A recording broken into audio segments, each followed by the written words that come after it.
The last topic I want to hit today very briefly has to do with Hong Kong. We've mentioned this, the Hong Kong protests, and I just want to make this point about if you haven't been following this, Hong Kong has something like 7.3 million people. It's our final topic for today. Hong Kong, you win if you fight. Hong Kong has like 7.3 million people. They had over a million, estimates up to almost 2 million people in the streets of Hong Kong protesting against a bill that the Hong Kong government, and it's actually run by a Chinese appointed chief executive. It's not an elected person running Hong Kong. It's the totalitarian communist government of China appoints this person who's running Hong Kong, and it's a woman named Carrie Lam. And there was a bill pending that was essentially going to give the commit to Hong Kong that the Chinese government could at any time demand someone in Hong Kong be extradited, sent from Hong Kong up to China to be prosecuted, and the Hong Kong people stood up and protested in the streets. This is another example of this determination for freedom, another example of this idea. We're not, the Hong Kong people said, we are not going to live under your tyranny, China, because they know how China functions. They know that China's a totalitarian communist government. They know China is going to be watching people in Hong Kong. And they're going to find a reason to extradite someone who is agitating against the ultimate turning over of Hong Kong to China when their deal is finally up, or people agitating for freedoms, and people agitating for rights. The Chinese government wanted to be able to pluck these people out of Hong Kong, extradite them up to China, and then go ahead and prosecute them there. So the Hong Kong protests were huge, and they went on and on. We played a clip a couple days ago, I think, about the Hong Kong protesters singing the American national anthem in the streets of Hong Kong, waving the American flag, crying out for freedom. That's what these people were doing. Well, the big news is, you probably saw it, but the big news is that the Hong Kong chief executive, Carrie Lam, announced she is withdrawing the bill, pulling back the extradition bill. She's not going to push that for it to become law in Hong Kong.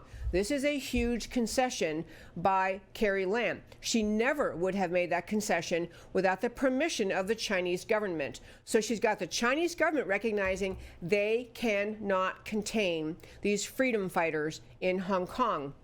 They cannot withstand the world pressure, the embarrassment, the humiliation, just the exposure of the totalitarian evil nature of the Chinese government that is being exposed to the world via these Hong Kong protesters. So Carrie Lam pulls back this bill. She said, okay, we're not going to have that.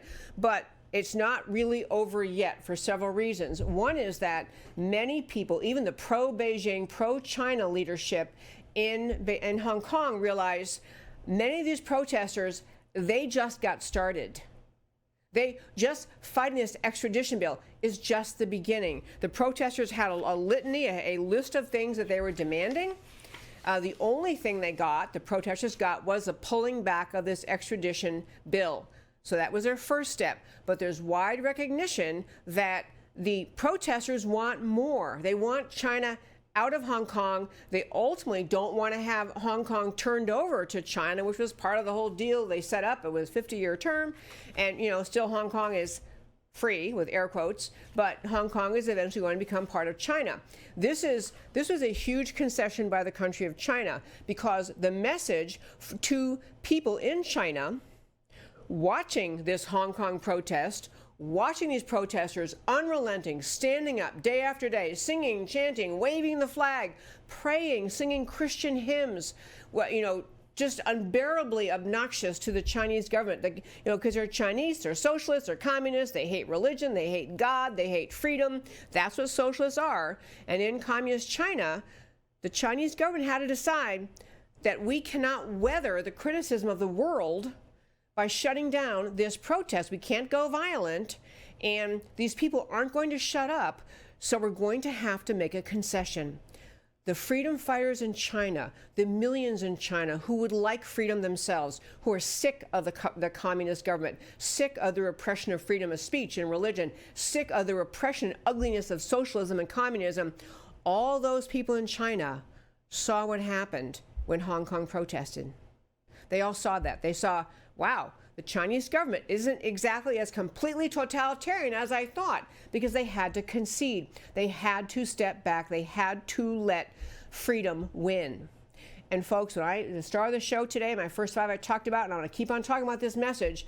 This is the spirit. This is the force of that is on display in the world. This is the world on fire for freedom.